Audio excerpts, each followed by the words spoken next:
turn around, but you gotta do this everywhere. Exactly. It's too obvious.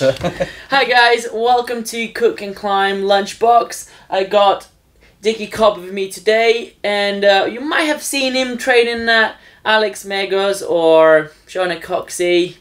Might not, but there you go, we got a legend here, and we'll find out what he eats for lunch. So yeah, Dicki, what do you eat when you train yourself, climb, and you train people?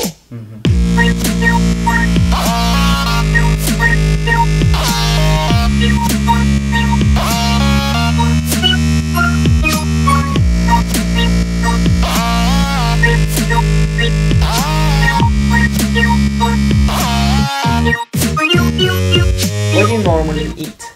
Yeah, normally it's a good question, because in Germany it's not so common to have lunch when you're a climber.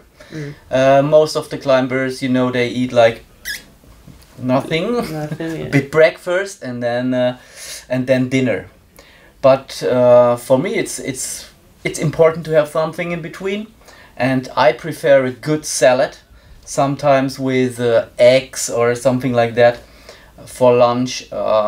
Yeah, I feel good with this. It's light, and I like salad. I like also salad for dinner. I can eat salad the whole day.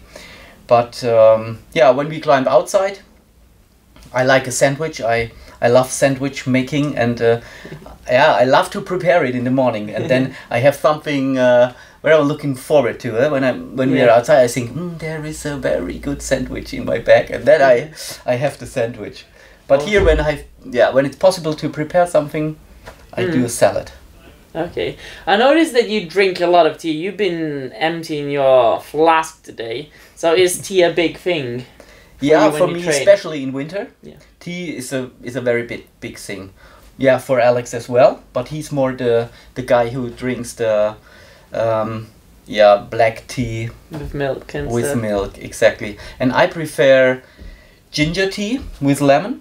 In the morning, I cut a piece of ginger, put it in the can with hot water and a bit lemon inside, and then during the day it's more and more tasty and spicy and hot, and I like it. Sometimes I forget it in my bag, and then in the next morning you have a good shot, you know. Like, whoa! But I like it. I always need this can with me for in winter. In summer it's water, and in winter tea time. Awesome. Thank you very much. Yeah, welcome.